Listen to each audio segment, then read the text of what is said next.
You know that feeling when you check your bank account and instead of immediately closing the app in horror, you actually smile? Like when you stop calculating whether you can afford that coffee or if buying groceries means eating ramen for the rest of the week. There's a specific number where this shift happens, and it's not what most people think. Most financial gurus will tell you that you need $1 million to feel wealthy, or that 6 figures is the magic number. But here's the thing they're missing. There's a much smaller milestone that completely transforms your relationship with money, and once you hit it, everything changes. That number is $20,000. My name is Nick, and I spend way too much time thinking about money, financial psychology, and why some people seem to effortlessly build wealth while others stay stuck in the same financial patterns for decades. If you're someone who wants to understand the real mechanics behind wealth building, instead of just hoping things will magically improve, make sure to hit that subscribe button and give this video a thumbs up if it ends up helping you see money differently. Now, before we dive into why $20,000 is the real game changer, let me ask you something. When you think about building wealth, what comes to mind? Maybe you picture some trust fund kid who never had to worry about money. Or perhaps you imagine someone grinding away for years, slowly accumulating wealth $1 at a time. The truth is, wealth building doesn't work the way most people think it does. Here's what actually happens. There are certain financial thresholds that act like invisible barriers. Once you cross them, the rules of the game completely change. $20,000 is the first major threshold that separates those who will build significant wealth from those who will spend their entire lives living paycheck to paycheck. And the crazy part is, most people have no idea this threshold even exists. Think about it this way. If you've ever tried to push a heavy boulder up a hill, you know that getting it started is the hardest part. You're straining, sweating, making very little progress, and questioning whether it's even possible. But once you build enough momentum, something magical happens. The boulder starts moving faster, and eventually, when you reach the top, it rolls down the other side almost effortlessly. $20,000 is that turning point where your financial boulder finally crests the hill. Everything before this point feels like you're pushing uphill against gravity. Everything after this point feels like gravity is working in your favor. But here's where it gets really interesting, and this is something that will probably surprise you. The difference isn't just mathematical. It's not simply that you have more money to invest or that your returns are larger in absolute terms. The real magic happens in your brain. When you don't have money saved, your brain operates in what psychologists call survival mode. Every financial decision is filtered through fear and scarcity. You take the first job offer that comes along, even if it's terrible, because you can't afford to be picky. You stay in situations you hate because leaving feels too risky. You say yes to things you don't want to do because you need the money. This isn't just about being practical or responsible. When you're in survival mode, your brain literally can't think about growth and opportunity. It's like trying to plan a vacation while your house is on fire. Your mental bandwidth is completely consumed by immediate threats and short-term survival. But something remarkable happens when you cross that $20,000 threshold. Suddenly, your brain has the space to think differently. Instead of asking, how do I survive until next paycheck? You start asking, how can I grow this money? Instead of being reactive to whatever financial crisis pops up, you become proactive about building wealth. Research from Vanguard shows that having just $2,000 in emergency savings increases your financial well-being by 21%. $2,000. That's less than most people spend on a vacation or a fancy laptop. But that small buffer creates a massive psychological shift because it moves you out of pure survival mode.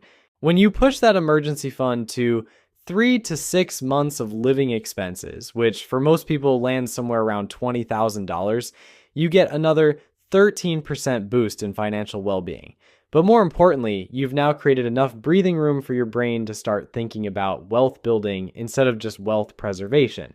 Here's where the math starts getting really exciting. Let's say you're saving $1,000 every month and earning an 8% return on your investments. Getting to your first $20,000 takes about 19 months of consistent saving and investing. That's a year and a half of discipline, sacrifice, and delayed gratification. It's not easy, and frankly, most people give up somewhere along the way. But here's the part that will blow your mind. Your second $20,000 doesn't take another 19 months. It only takes about 17 months. Why? Because now you've got that first $20,000 working alongside your monthly contributions, generating its own returns.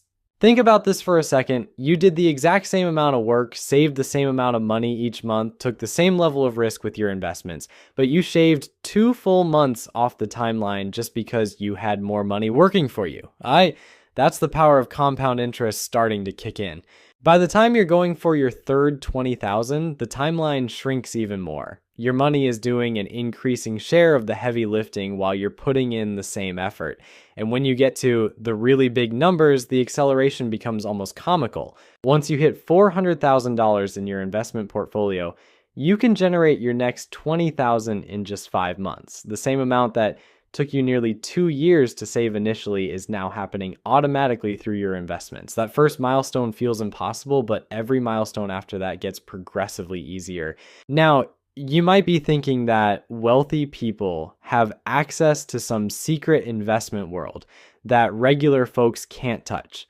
Like there are exclusive hedge funds or special opportunities that only unlock once you reach certain wealth levels. And while there is some truth to that at the ultra high end, it's not what's driving this $20,000 phenomenon. The real secret is much simpler and honestly much more encouraging. It's just basic mathematics working in your favor. When you invest $1,000 and it grows 10% in a year, you make $100. Take that exact same 10% growth rate and apply it to $10,000, and suddenly you're looking at $1,000 in profit from the same investment, same time frame, same level of risk. This is why hitting $20,000 feels like such a turning point. Up until that point, your investment returns feel almost insignificant because you're working with smaller amounts. A 10% return on $2,000 is $200. Nice, but not exactly life-changing. But a 10% return on $20,000 is $2,000. Now, we're talking about money that actually matters. When you've got $20,000 sitting in investments earning 8% annually, that's $1,600 flowing into your account over the course of a year without you having to lift a finger. Money you didn't have to earn through your job. Money that showed up because your existing money was working on your behalf. The investment strategy isn't any more sophisticated than what someone with $1,000 can use. You can buy the exact same index funds, use the same brokerages, follow the same basic principles. The only difference is scale, and that scale transforms small percentage wins into real financial progress. But here's the part that most people completely miss, and it might be the most important point in this entire video. When you save $20,000, you've actually accomplished something far more valuable than just accumulating money in a bank account. You've fundamentally rewired your brain and built the most important financial habit you'll ever develop. And this might sound like some self-help nonsense, but stick with me because this is where things get really practical. Think about what it actually takes to save $20,000 if you're starting from zero. Unless you're making ridiculous money or living in your parents' basement rent-free, this requires serious discipline. You had to track where every dollar was going. You had to say no to things you wanted so you could set money aside instead. You had to resist the urge to blow your savings on whatever shiny object caught your attention that week. Most importantly, you had to do all of this consistently for months or even years. And here's the kicker. You proved to yourself that you can control your money instead of letting it control you. You became the type of person who can delay gratification when it really matters. That's not just a financial skill, that's a life skill. This identity shift is huge because it affects every financial decision you make going forward. Before you had $20,000 saved, buying a $4 coffee might have required mental gymnastics about whether you could afford it. After you hit $20,000, you're not sweating the small stuff anymore because you know you have your priorities straight. You've proven you can make the big sacrifices when necessary.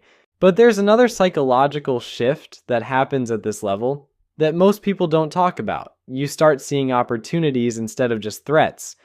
When you're living paycheck to paycheck, every unexpected expense feels like a disaster. Your car needs repairs, your laptop dies, your rent goes up. These aren't opportunities, they're financial emergencies that derail your entire month. But when you have 20,000 in the bank, these same events become minor inconveniences at worst. Your car needs repairs, annoying but not catastrophic. Your laptop dies, time to upgrade to something better. Your rent goes up, maybe it's time to finally look for a better place or negotiate your salary. Even better, you start noticing opportunities that were always there, but you couldn't take advantage of before. Your friend mentions they're starting a business and looking for investors. Before, you would have thought, that sounds interesting, and moved on. Now you can actually consider whether it's worth throwing $5,000 at it. A killer deal pops up on a rental property that needs some work. Before, you would have scrolled past it on Zillow and maybe felt a little envious. Now you can run the numbers and see if it makes sense as an investment. Your boss mentions there's a conference in another city that could be great for your career, but the company won't pay for it. Before, you would have made excuses about why you can't afford to go. Now you can weigh the potential return on investment. This is what wealthy people mean when they say, money goes to money. It's not some cosmic conspiracy where the universe rewards people who already have cash. It's that having money gives you options, and options create more opportunities to make money. Here's something else that happens around the $20,000 mark that will make you question everything you thought you knew about budgeting. You start caring less about small expenses and more about big ones. I know that sounds backwards, but hear me out. When you're broke, you obsess over every purchase. Should I buy the name brand cereal or the generic version? Is it worth spending $3 on coffee when I could make it at home? Should I get the premium gas or the regular? These decisions consume mental energy because every dollar feels precious. But when you have a solid financial foundation, you realize these micro decisions are largely irrelevant. The difference between spending $3 on coffee versus making it at home is maybe $1,000 per year if you're really going overboard. That's not nothing, but it's not going to make or break your financial future either. What matters are the big decisions: where you live, what you drive, how much you save, where you invest. These choices can swing your net worth by tens of thousands of dollars over time. So instead of agonizing over whether to buy the organic bananas, you focus your energy on optimizing your housing costs, maximizing your income, and making sure your investment strategy is solid. This shift in focus is incredibly liberating because it frees up mental bandwidth for the decisions that actually matter. You stop sweating the small stuff and start thinking strategically about wealth building.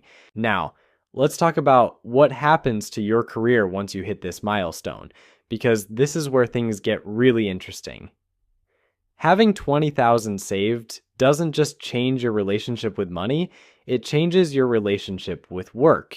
When you're living paycheck to paycheck, you're essentially trapped in whatever job you currently have. Your boss could be terrible, your coworkers could be toxic, the work could be mind-numbing, but you can't leave because you need that next paycheck to survive. This puts you in an incredibly weak negotiating position. You can't ask for a raise because you're afraid they might fire you. You can't push back on unreasonable demands because you need the job more than they need you. You can't explore other opportunities because taking time off for interviews feels too risky. You're stuck, and everyone knows it. But $20,000 changes the entire dynamic. Suddenly, you have what I call walking away money. You could quit tomorrow and survive for months while you find something better. This doesn't mean you should be reckless or burn bridges unnecessarily, but it means you're negotiating from a position of strength instead of desperation. This psychological shift affects everything about how you approach your career. You start asking for the raise you deserve because the worst they can say is no, and you'll be fine either way. You push back on unreasonable requests because you're not afraid of the consequences. You explore new opportunities because you can afford to take some risks. Here's what's really crazy. Often, you don't even need to use your walking away money. Just having it changes your entire demeanor at work. you become more confident, more assertive, more willing to take on challenging projects. And guess what happens when you show up differently? People notice. Suddenly you're getting better assignments, more recognition, and yes, more money.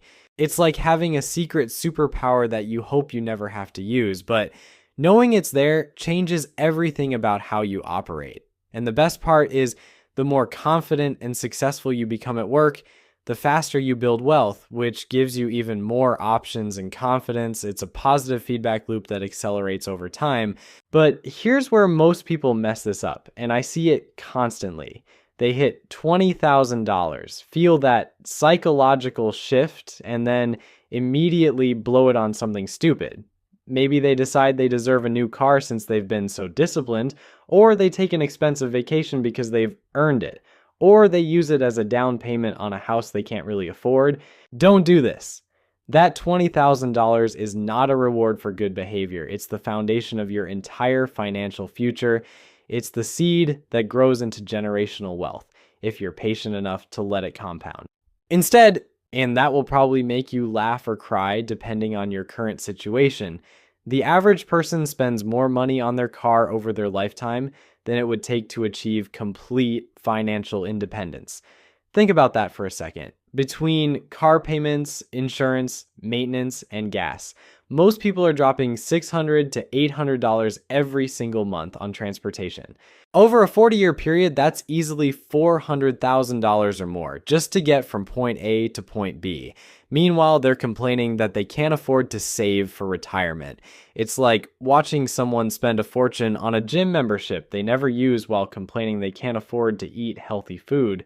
Here's the thing that makes this even more ridiculous. The moment you drive a new car off the lot, it loses about 20% of its value. So you're not just spending money, you're actively destroying wealth. Compare that to investing the same amount in a diversified portfolio. Instead of watching your money evaporate, you're watching it multiply. But I get it. Like, cars are emotional purchases. You want something reliable, something that looks good, something that makes you feel successful. And there's nothing wrong with that as long as you understand what you're trading off. That car payment might make you feel wealthy, but it's actually keeping you poor. This is where having $20,000 saved completely changes your perspective on major purchases. Instead of thinking, can I afford the monthly payment? You start thinking, what is this really costing me in terms of opportunity? That $30,000 car isn't just $30,000. It's $30,000 that could have grown to over $200,000 in your investment account over 20 years. Suddenly, driving a reliable used car doesn't feel like a sacrifice anymore. It feels like a strategic choice that's funding your future freedom. And here's the beautiful irony. The person driving the flashy new car is probably stressed about money, while the person driving the older Honda is quietly building wealth and sleeping better at night. This mindset shift extends to every major financial decision you make. Housing, education, vacations, hobbies. Everything gets filtered through the lens of opportunity cost, not in an obsessive way that sucks all the joy out of life, but in a strategic way that ensures you're making intentional choices about where your money goes. And let me tell you something that might surprise you. Once you start thinking this way, you often realize you don't actually want half the stuff you thought you wanted. That bigger apartment, the extra space would be nice, but is it worth delaying your financial independence by 5 years, that expensive hobby? It's fun, but there are probably cheaper ways to get the same satisfaction. This isn't about becoming a penny-pinching miser who never enjoys anything.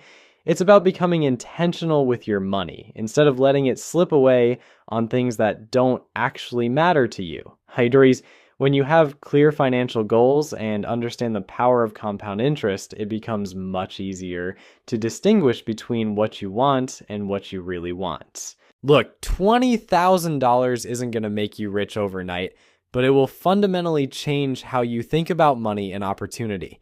It's the difference between surviving and thriving, between reacting to life and designing it.